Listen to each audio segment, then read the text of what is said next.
Bismillahirrahmanirrahim. Alhamdulillah alladzi anzala as-sakinata ala qulubil mu'minin wa hadahum ila siratim mustaqim. Asyhadu an la ilaha illallah wahdahu la syarikalah wa asyhadu anna Muhammadan abduhu wa rasuluh la nabiyya ba'dah. Wa nusalli wa nusallimu ala hadan nabiyil karim nabiyina Muhammadin sallallahu alaihi wasallam wa ala alihi wa ashabihi ajmain. Amma ba'd. Qala Allah ta'ala a'udzu billahi minasyaitonir rajim. Syahrul Ramadan alladzi unzila fihi al-Qur'an hudan lin-nasi wa bayyinatin minal huda wal furqan. Faman syahida minkumus syahra falyasum. Jamaah Masjid Nurul Amin yang dimuliakan Allah. Allah berfirman dalam surat Al-Baqarah ayat 185.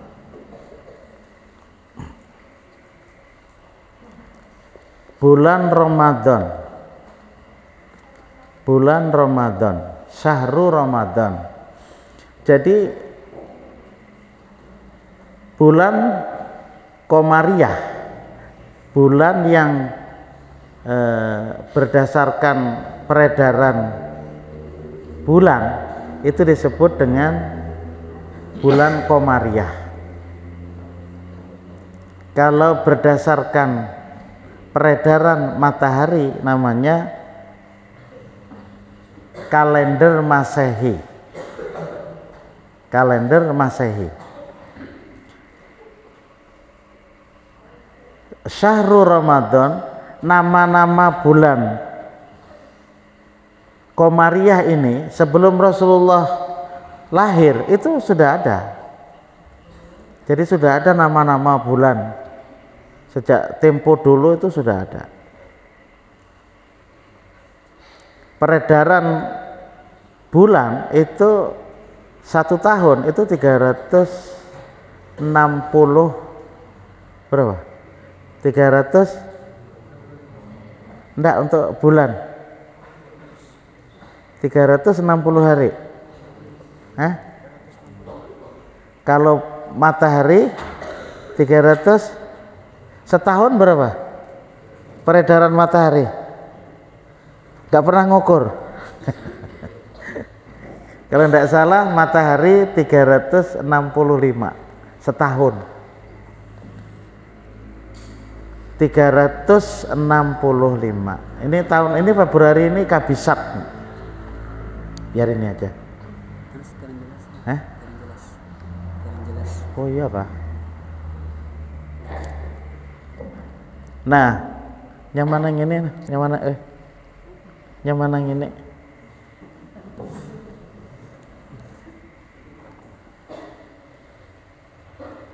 Jadi ada peredaran bulan dan ada peredaran matahari. Al-Qamariyah wa Asy-Syamsiyah. Ini lagi apa? Ini lagi Munas Tarjih di Pekalongan membicarakan tentang kalender global. Jadi bagaimana umat Islam ini tidak tahu untuk kesimpulannya apa, sehingga kita memiliki apa penanggalan yang penanggalan itu bisa menginternasional. Karena selama ini kita belum menginternasional, makanya ada kalender global. Ini lagi Munas Tarjih di Pekalongan. Unzila fihil Qur'anu, unzila diturunkan, fi'il madhi majhul. Yang diturunkan itu apa? Al-Qur'an. Al-Qur'an itu adalah fa'il majhul. Unzila al-Qur'anu, kutiba alaikumus siyamu. Tolong diperhatikan. Jadi Ya ayyuhalladzina amanu kutiba alaikumus syamu. Hai orang beriman, kutiba, ditulis, diwajibkan terhadap kamu apa? Asyam. Jadi puasa itu yang diwajibkan. Nah, fi'il madhi majhul, lalu diartikan dengan ditulis, maknanya diwajibkan. Sama ini, unzila, diturunkan, fihi, padanya, hinya kembali kepada syahrun, yakni syahrul Ramadan. Diturunkan fihi, padanya, fi harfu jarin gitu, fihi, padanya Al-Quran. Al-Quran diturunkan pada bulan Ramadan. Hudan. Nah, hudan di sini kedudukannya hal. Apa? Hudan sebagai petunjuk. Jadi fungsi Al-Quran itu sebagai petunjuk. Petunjuk untuk siapa? Alladzina ya'isuna fid dunya. Untuk orang-orang yang mereka itu hidup di dunia. Jadi makanya kita ini supaya mendapatkan petunjuk, ya, itu mesti harus mempelajari Quran atau mendengarkan. Nah, seperti kita ini harus taklim. Jadi berharap kepada kita, walaupun saya tidak sempurna ya, sama sekali tidak sempurna. Sedikit aja bisa pengetahuan. Kita sama-sama. Jadi kita bagaimana di samping kita menghafal, kita juga memahami. Jadi memang ada tugas kita seperti itu. Nah. Apalagi lagi kita belajar di pondok ini, ada waktu yang cukup luas, tidak kemana-mana. Nanti kalau kita sudah dari aliyah itu kan bisa saja nanti kita tidak hanya mendalami lebih khusus lagi, tidak mungkin bisa ke umum. Tapi minimal kita sudah memahami. Cuma kadang-kadang kitanya ini itu apakah yang dipikirkan? Mada tufakir? Apa yang kamu pikirkan? Sekarang ini kita belajar, nggak usah dipikirkan nanti mau jadi apa, belajar. Utamanya bagaimana Al-Quran itu sebagai hudan, sebagai petunjuk. Kan nyaman kalau hidup ini ada petunjuk. Kalau mau ke Al-Muntah itu petunjuknya kalau lewat ke kiri, lewat ke kanan mana? Jadi kalau tahu kan nyaman, kalau tidak tahu susah. Apalagi hidup di dunia ini, itu perlu sebuah petunjuk. Wa bayyinatin minal huda wal furqan. Al-Quran itu juga wa bayyinatin,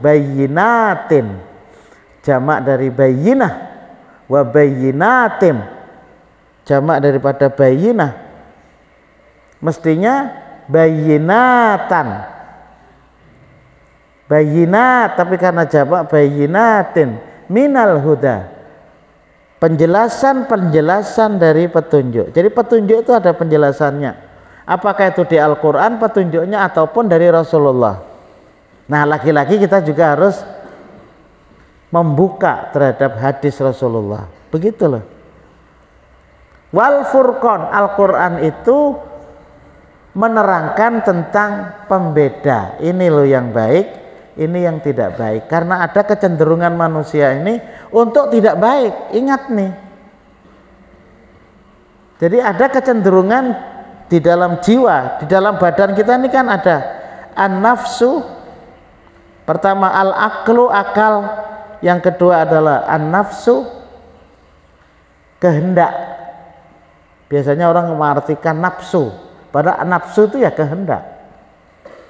Ya, segala kehendak itu namanya jiwa kita bergerak apa? Ini ingin. Yang ketiga al-qalb, hati. Hati inilah yang merasakan senang, merasakan tidak senang, bahagia, tidak bahagia, merasa bingung dan tidak. Kan begitu. Al-qalb. Kemudian yang keempat ada ar-ruh. Itu semuanya abstrak, tidak bisa dilihat. Ini dalam diri ini, ala inna fil jasadi mudghah. Ingat olehmu ya Rasulullah, dalam diri kalian itu, dalam jasad ini, di dalamnya ini itu ada mudghah, ada segumpal daging tapi abstrak, tidak bisa dilihat. Apa itu? Ada akal. Kita berpikir nih. Kita bisa berpikir, bisa membedakan. Itu akal. Kemudian yang kedua adalah an-nafs, ada kehendak, ada nafsu, itu ada jiwa. Kemudian yang berikutnya apa? Al-qalb, hati. Yang hati ini kadang-kadang bisa berbolak-balik karena memang qallaba yuqallibu qalban au taqliban, maknanya bisa berbolak-balik. Yang tadinya kafir menjadi beriman bisa, yang tadinya tidak tahu menjadi tahu, kan begitu. Yang tadinya sudah yakin bisa menjadi tidak yakin. Makanya kan ada doa khusus, ya muqallibal qulub tsabbit qalbi ala dinika wa ala taatik, bisa ditambah. Wahai zat yang membolak-balikkan hati, tetapkan, teguhkan, tasbitkan hati ulun ini untuk selalu taat kepada Engkau. Nah, itu seperti itu. Jadi makanya bayyinati minal huda wal qur. Jadi luput kalau hidup ini kemudian tidak memahami petunjuk dari Allah. Jadi kita termasuk orang bersyukur diberikan petunjuk oleh Allah, belajar di tempat ini. Ustadz kita ini kan sekedar mengantarkan kita, terus yang jalan itu kan kita. Yang jalan itu kan kita. Jadi pengetahuan itu Ustadz kita itu hanya menerangkan, untuk mendalami berikutnya itu kita. Walaupun memang ada dalam mencari pengetahuan itu mesti besanad. Besanad ini pokoknya saya bawa buku tarjih ini, lalu di hadapan seorang guru kita membaca buku ini sampai selesai, kemudian memahami, diiyakan oleh guru itu namanya besanad. Baca buku Riyadhus Shalihin, baca mulai dari awal sampai akhir, kemudian diterjemahkan, bisa memahami. Nah, itu namanya besanad, itu bagus sekali. Tapi tidak semua orang mampu yang seperti itu. Baca buku tafsir Jalalain, umpama itu ya, itu mulai dari awal sampai habis di hadapan guru, contoh begitu. Tapi minimal kita bisa membaca lah, paling tidak. Nah, pada hari ini akan saya sampaikan tentang kaifiatus siyam. Walaupun mungkin sudah diterangkan oleh Ustadz, tidak mengapa saya ikut juga menerangkan. Kaifiatus siyam,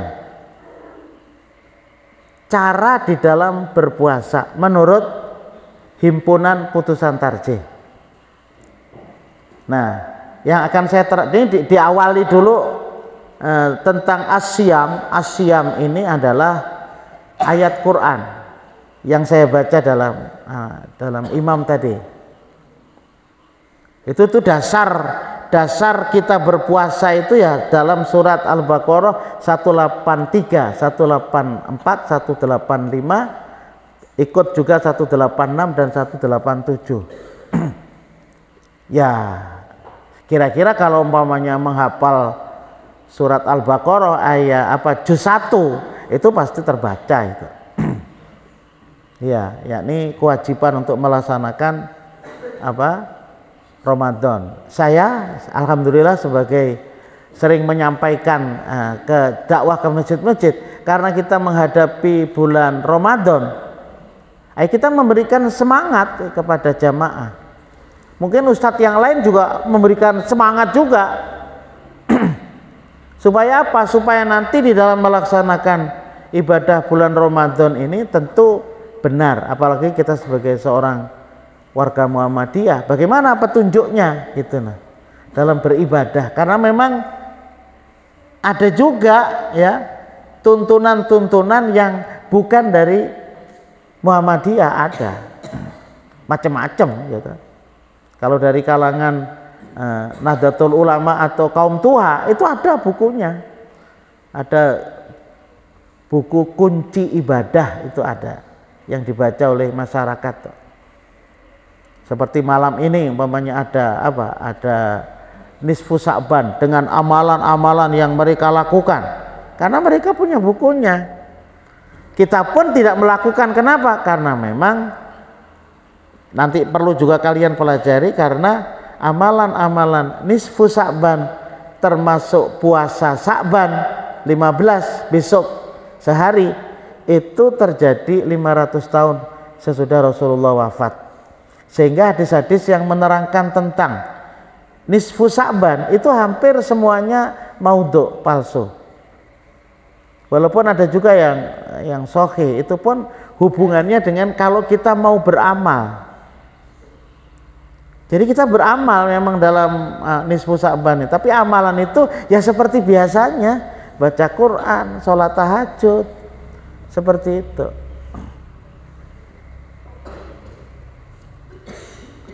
Idza syahidta syahra Ramadan, apabila kamu menyaksikan datangnya bulan Ramadan.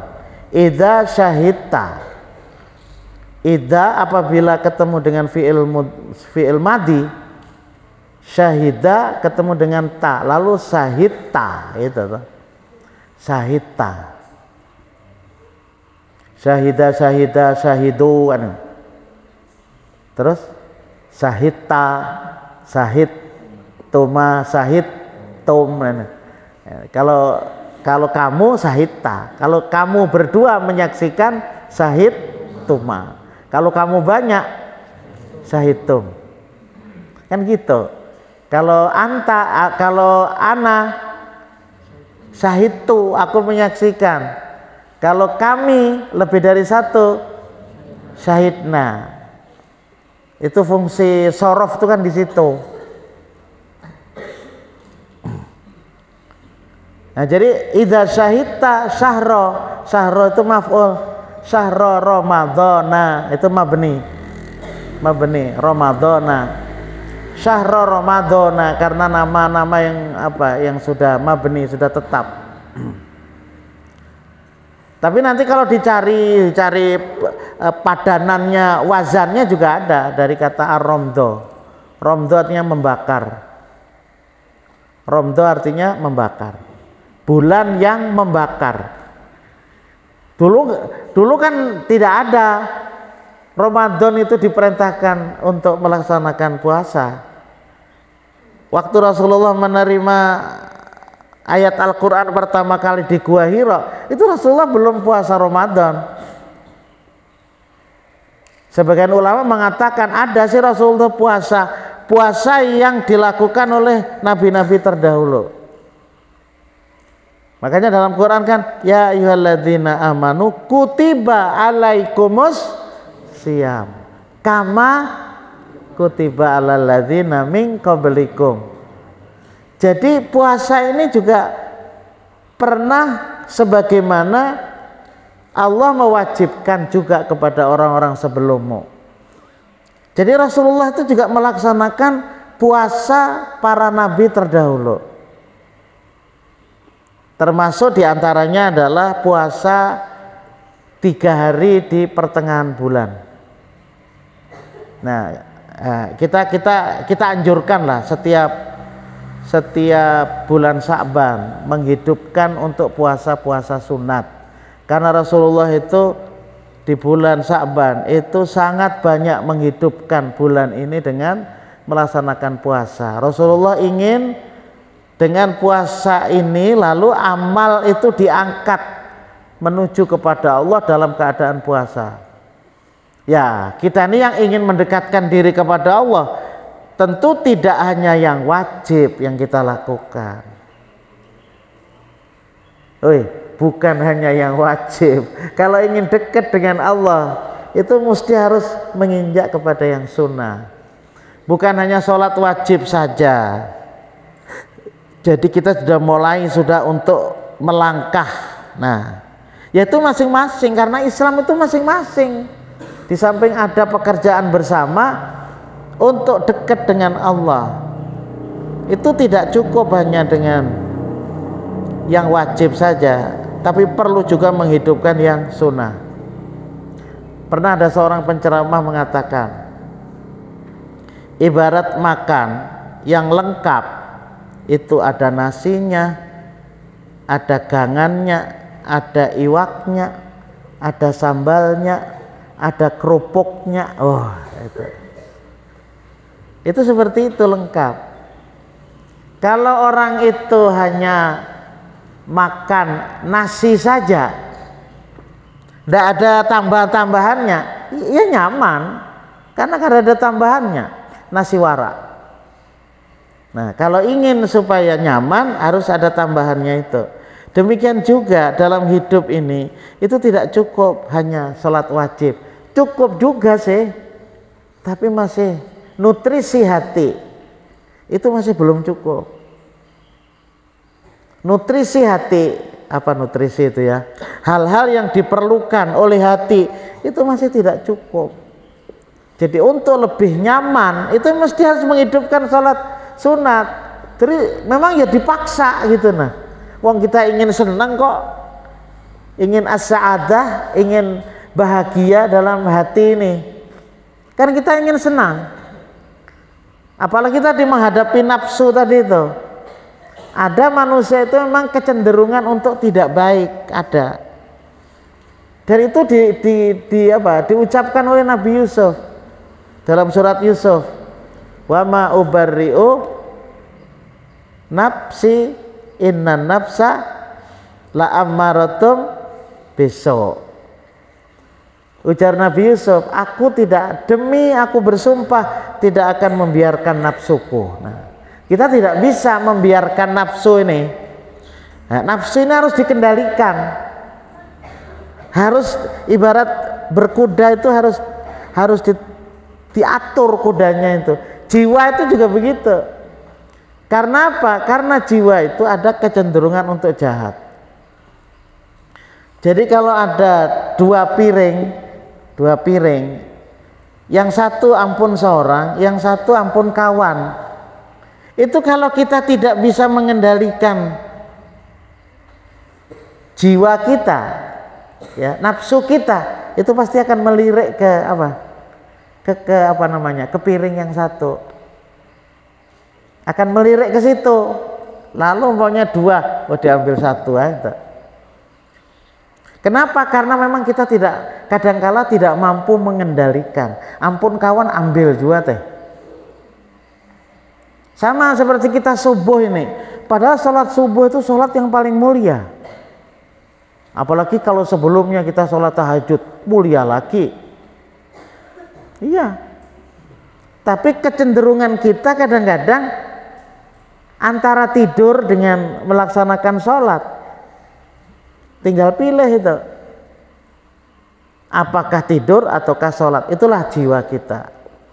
Nah, sementara kita tuh ingin hidup ini sama-sama kita pikirkan ya, tidak hanya nasi warak, tidak hanya sholat wajib saja. Kita coba untuk melaksanakan sholat ba'diyah, qobliyah, untuk bisa melaksanakan sholat tahajud. Itu nanti hati akan basah, akan nyaman begitu. Seperti puasa juga. Jadi puasa tidak hanya puasa yang wajib saja, yang bulan Ramadan. Nah, kita juga harus mampu meningkatkan. Kalau ingin hati itu tentram. Puasa Senin Kemis, puasa tengah bulan 13, 14, 15. Itu puasanya Nabi Adam. Coba bayangkan.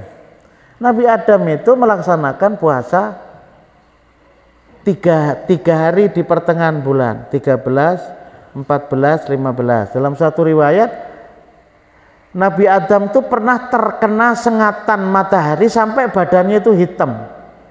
Lalu oleh Allah SWT diperintahkan untuk puasa 13, 14, 15. Puasa Nabi Adam, kemudian ketika puasa 13, maka sepertiga badannya menjadi putih, tidak lagi hitam. Berikutnya sepertiga lagi badannya puasa tanggal 14 putih lagi. Tanggal 15 tambah putih, hirangnya hilang. Itu makanya puasa tengah bulan itu disebut dengan Siyamul Bid, Saumul Bid, puasa putih. Itu sebagian ulama mencari sejarahnya itu dari situ. Nabi Nuh juga begitu, puasa 3 hari. Begitu juga Nabi Musa. Ada puasa Daud, Rasulullah puasa Daud juga. Sehari puasa, sehari tidak, kadang-kala sehari puasa, sehari. Kenapa? Itu puasanya ala Nabi Daud. Jadi yang dulu itu pernah puasa. Ada juga orang Nasrani puasa di bulan Ramadan juga. Tapi karena syariatnya agak berat, itu sehingga orang-orang Nasrani tidak mampu untuk melaksanakan. Nah, demikianlah juga dengan orang-orang Yahudi. Jadi sesungguhnya puasa yang kita lakukan itu bukan hanya umat Nabi Muhammad, umat terdahulu juga ada. Seperti puasa Asyura 10 bulan Muharram. Itu adalah ketika Nabi Nuh ya banjir besar, kemudian diselamatkan dari banjir besar itu. Nah, ketika selamat dari banjir besar itu pada tanggal 10 Muharram dan Nabi Nuh memuasakan.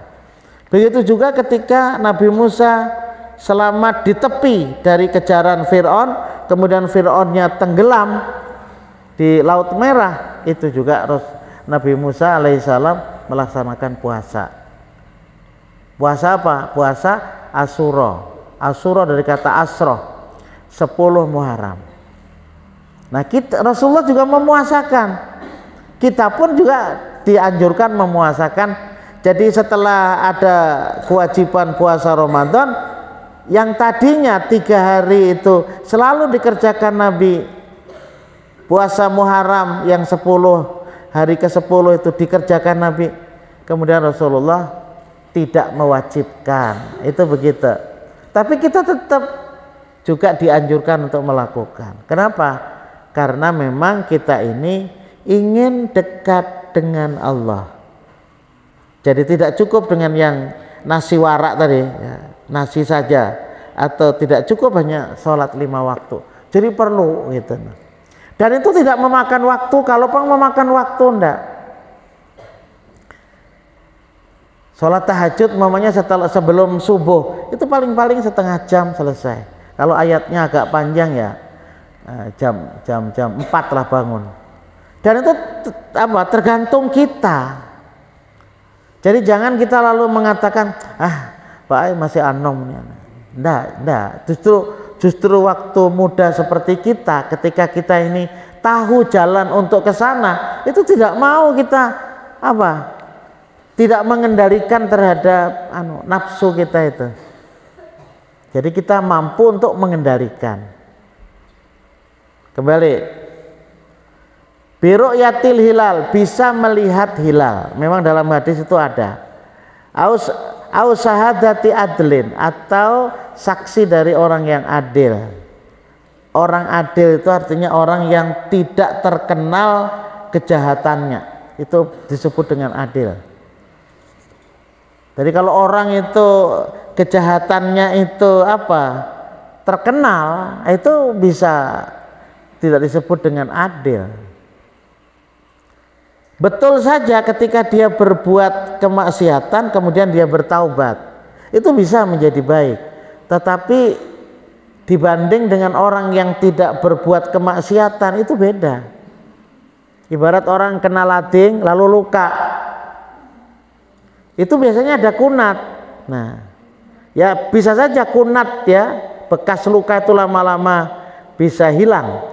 Tapi kalau kunatnya besar itu akan ada di sini. Jadi makanya ya jangan dikira bahwa nanti kita bicara soal itu, soal dampak daripada kita melakukan dosa itu justru tidak menyenangkan di dalam hati.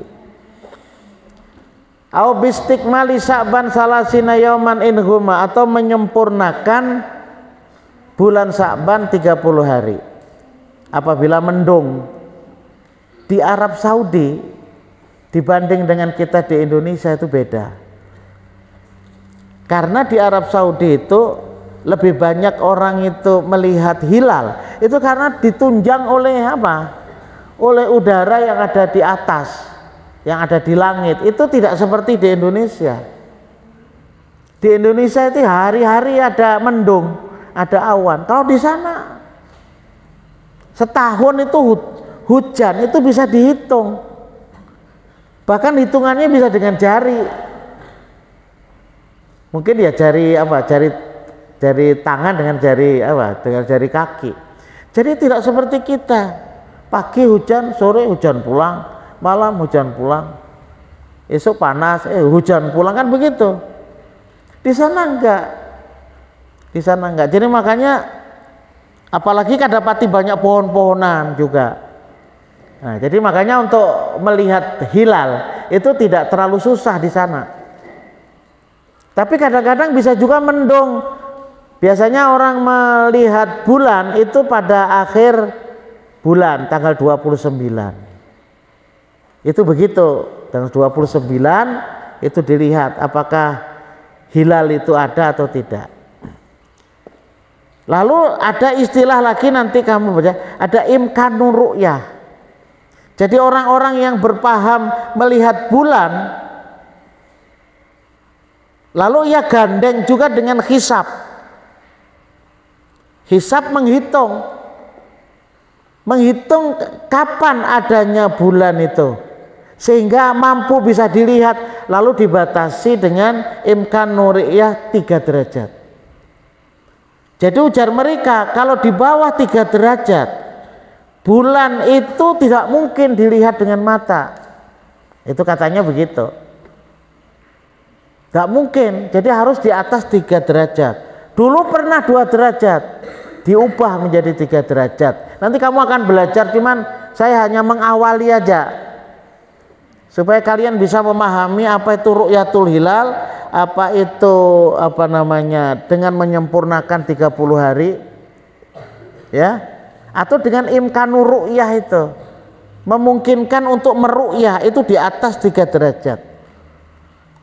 Nah, kalau Muhammadiyah apa? Muhammadiyah itu dasarnya hisab hakiki. Itu dalam surat apa? Dalam surat Yunus. Nanti cari aja. Dalam surat Yunus nanti ada Allah memberikan petunjuk kepada kita tentang apa? Tentang apa? Saya kurang hafal ya. Tentang bahwasanya memang kita dianjurkan untuk melihat peredaran terhadap bulan dan matahari. Ja'ala syamsa diya'a wal qamara nuran lita'lamu adada sinina wal hisab. Jadi Allah menciptakan bulan, matahari bercahaya, bersinar supaya kamu itu bisa mengilmui ya bilangan daripada bulan itu dan bisa menghitung. Makanya Muhammadiyah itu landasannya adalah hisab hakiki wujudul hilal.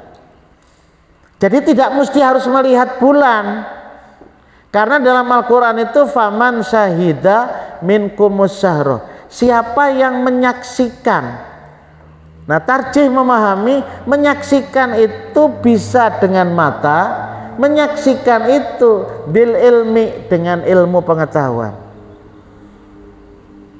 Akhirnya kita memahami yang ini, siapa yang menyaksikan adanya bulan ya di awal bulan, maka puasakanlah kalau itu Ramadan.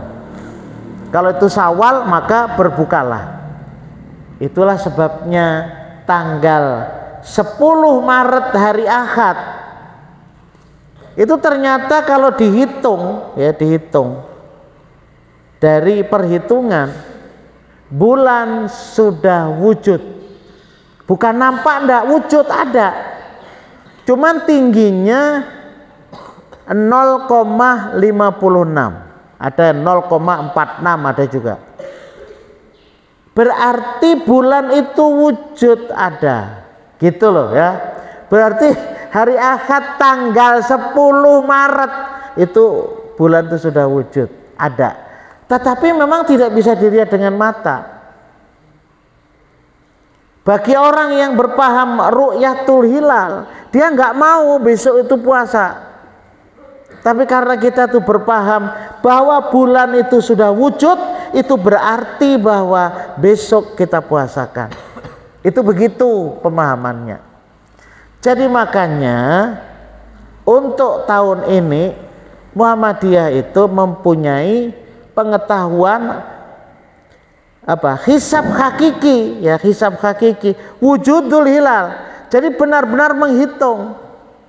Jadi tidak berlandaskan kepada melihat dengan mata, tapi dengan ilmu pengetahuan bahwa hari Ahad tanggal 10 Maret itu bulan sudah wujud. Bukan nampak, enggak, wujud, ada.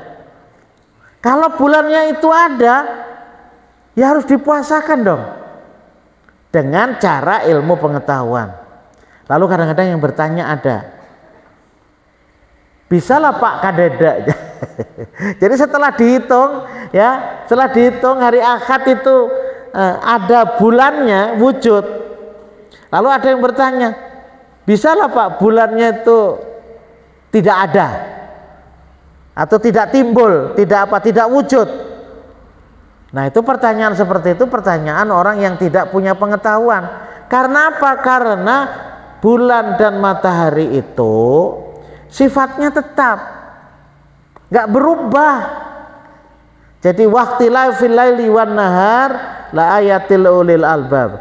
Jadi pergantian malam dan siang, ya, itu adalah merupakan tanda kebesaran Allah untuk orang yang berpikir, karena memang tidak berubah. Jadi karena tidak berubah itu bisa dihitung. Nah, maksudnya Muhammadiyah ini supaya kita ini jauh hari sudah bisa menetapkan pada hari apa kita berpuasa. Itu begitu. Nah, jadi sebab itu makanya hari Senin tanggal 11 Maret itu kita puasakan. Dan malam Seninnya itu sudah masuk bulan. Sudah masuk bulan Ramadan, karena tahun Hijriyah itu awalnya itu dimulai dari ba'da maghrib. Kalau Syamsiah, kalau matahari itu jam 12 malam, itu baru berganti harinya. Tapi kalau Hijriyah itu ba'da maghrib. Seperti hari ini tanggal 15, itu mulai maghrib kemarin ke tanggal 15. Nanti malam, cuman kita kadang bingung juga menulis jadwal nih. Malam ini itu sudah tanggal 16. Begitu. Jadi kalau tanggal 10 Maret itu tanggal 29 Sya'ban. Jadi kita tidak menyempurnakan bulan Sya'ban itu menjadi 30, enggak. Karena kita tahu wujud sudah bulan itu. Jadi malam Senin, ya, itu adalah sudah melaksanakan amalan-amalan di bulan Ramadan. Ini kita sampai Isyraq, ya. Setelah ceramah, ya, kita melakukan sholat Isyraq lah, sholat duha awal, supaya pahala kita itu seperti melaksanakan apa? Haji dan umroh. Luar biasa. Sholat duha yang dilakukan di awal 10 atau 15 menit setelah terbit matahari. Jadi kita sabar dulu lah. Saya tahu yang mendengar itu lebih lapah daripada yang ceramah. Bujur. Ceramah itu sebenarnya setengah jam itu cukup. Nah, oke. Jadi makanya itu. Jadi malam Senin itu kita sudah sudah beramal amalan-amalan yang berhubungan dengan Ramadan. Amalan-amalan ya sama juga sih. Jadi mulai maghrib malam Senin, ya, malam Senin kita sudah memulai terhadap amal-amal bulan Ramadan.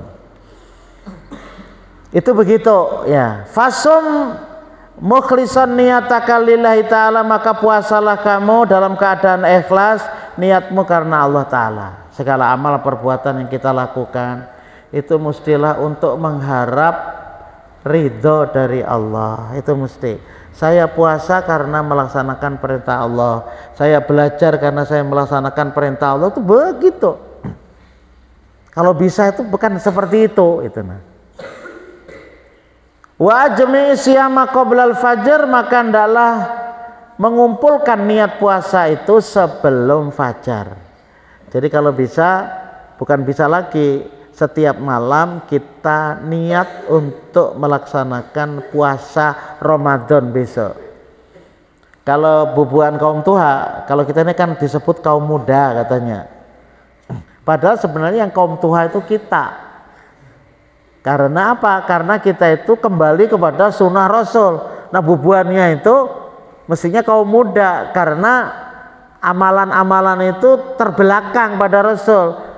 Contohnya niat nawaitu sauma godin, itu zaman Rasulullah nggak ada itu, adanya belakangan gitu.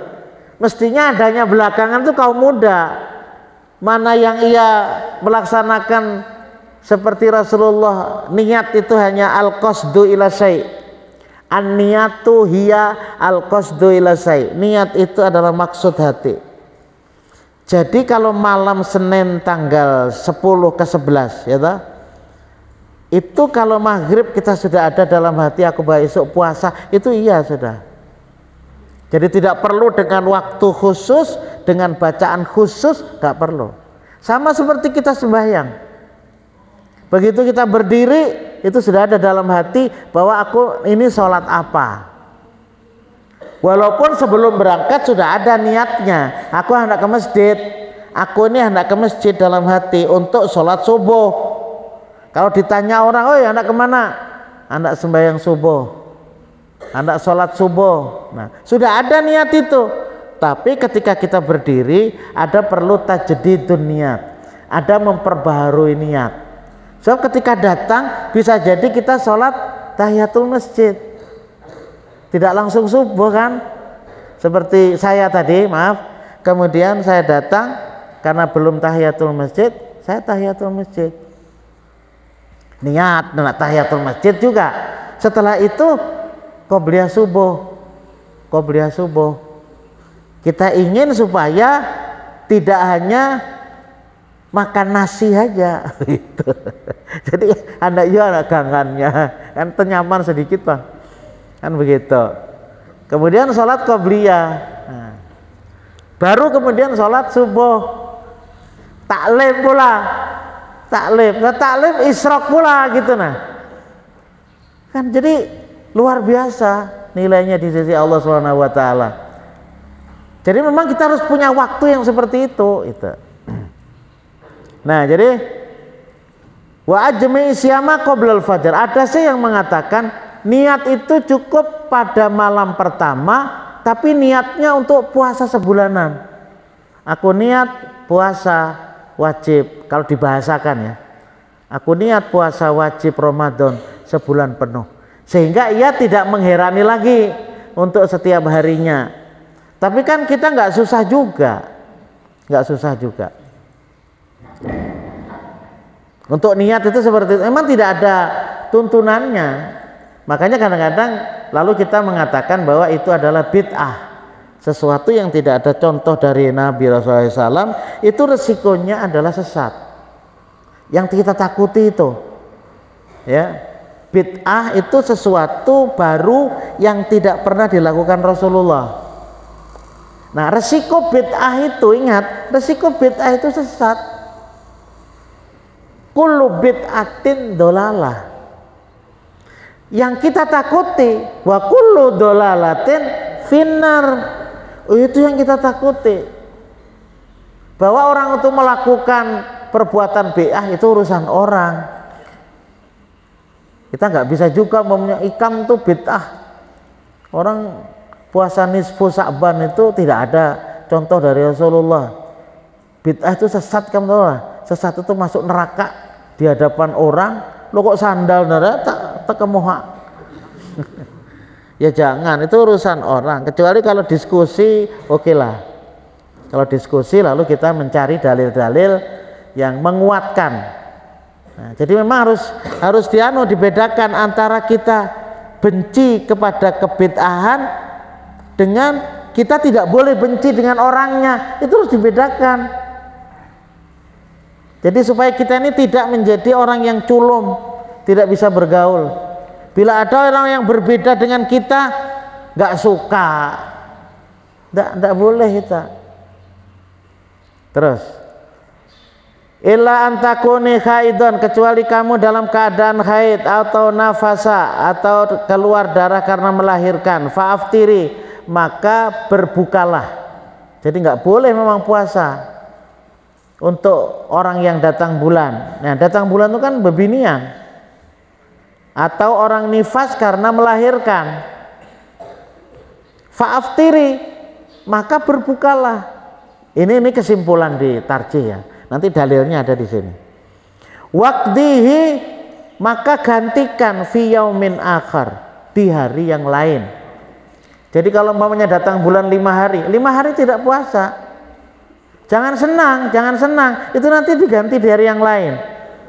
Lalu timbul pertanyaan, kenapa jadi wanita yang datang bulan itu tidak boleh puasa? Yang pertama jelas itu hukumnya.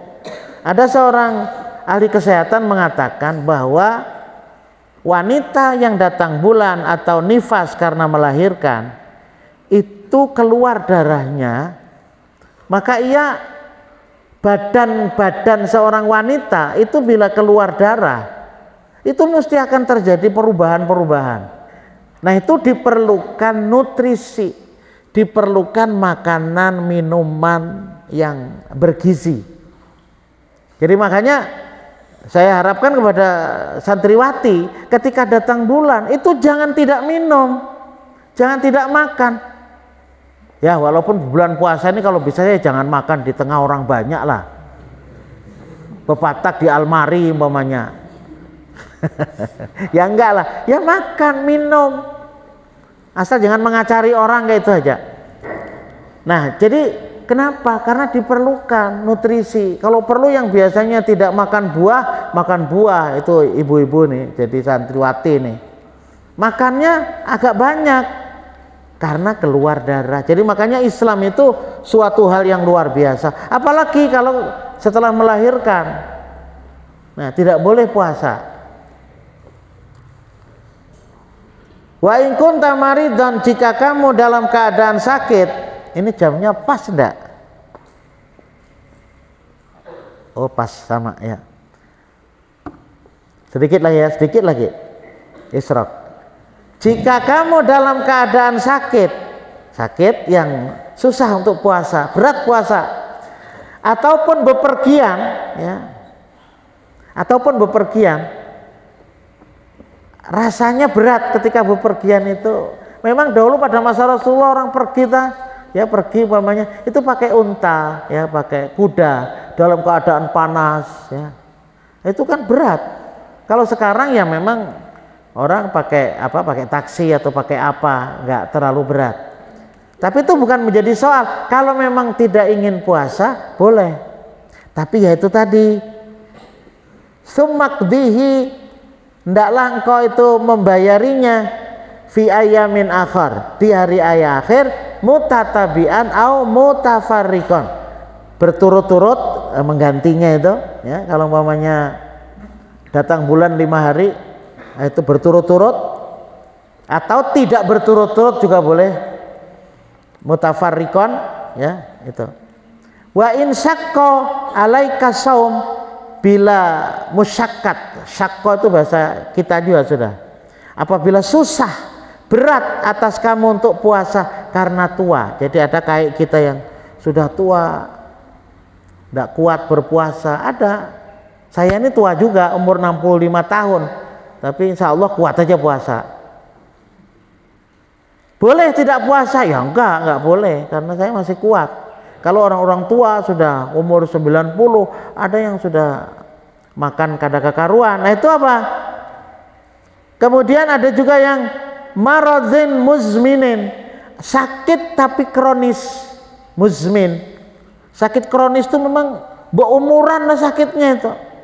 beratnya berpuasa. Berat, umpamanya ada kena gula darah atau kencing manis tapi sudah tinggi. Kalau ya nggak tinggi, atau stroke sudah mana berpandir kada bisa, makan juga kada petian. Nah itu kronis bertahun-tahun. Nah itu makanya fafdi bi itmami miskin, maka hendaklah ya cukup membayar fidyah, nggak usah puasa. Kalau ingin kalian tidak puasa, jadi orang sakit saja berumuran, kada puasa tuh. Tapi yang jelas orang puasa itu sehat. Ingat tuh. Kalau nggak sehat nggak puasa kan gitu. Kada mahala bio kada. Orang puasa itu tanda bahwa dia sehat. Allah Subhanahu wa taala memuasakan Ramadan ini itu pada siang hari menggunakan peredaran matahari. Tidak menggunakan peredaran bulan matahari. Sehingga mulai fajar, mulai azan subuh itu sampai dengan tenggelam matahari. Nah, jadi setiap hari berfidyah, memberi makan satu orang miskin setiap hari 1 mud. 1 mud itu kalau menurut tarjih ini adalah setengah liter beras. Tapi menurut Basnas, karena ini makanan orang miskin, setengah liter dengan lauknya dan sebagainya itu dihitung menjadi 25.000. Itu Basnas, Badan Amil Zakat Nasional. Nggak tahu tahun ini, tahun 2003 kemarin untuk apa? Untuk fidyah itu 25.000. Nah demikian juga bagi orang-orang yang tua sudah sakit sebulanan, itu kalau bisa bayarnya 10 hari bayar 250.000 atau 1 hari bayar.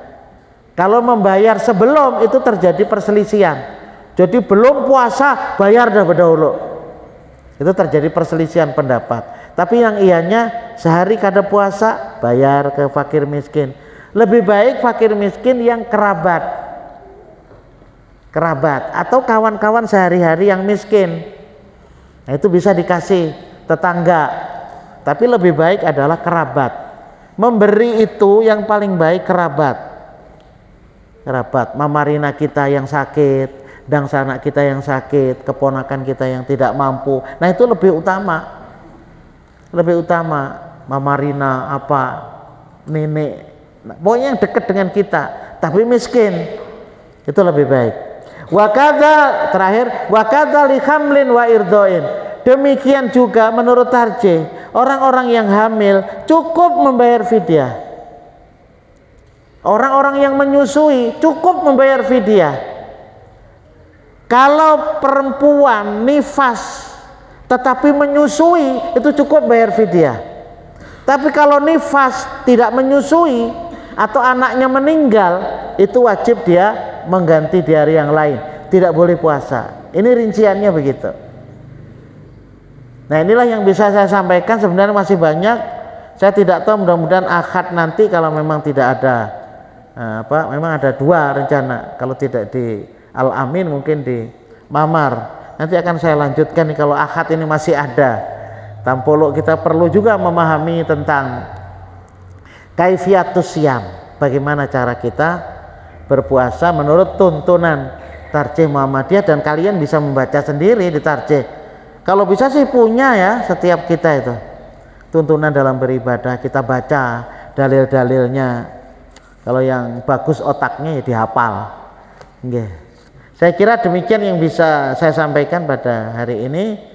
Ya, kita menjelang Ramadan ini masing-masing mudah-mudahan kita siap untuk beribadah itu, dan kita juga bisa kalau mau melaksanakan sholat puasa Senin, Kamis, sisanya ba'da nisfu Sa'ban, karena ada juga hadis yang melarang puasa sunat sesudah nisfu Sa'ban, tapi hadisnya tidak begitu derajat sahih. Kira-kira demikian yang bisa saya sampaikan. Kita bisa melakukan salat isyraq setelah ini. Hadanallahu wa iyyakum ajmain. Subhanakallahumma wa bihamdika asyhadu an la ilaha illa anta astaghfiruka wa atubu ilaik. Assalamualaikum warahmatullahi wabarakatuh.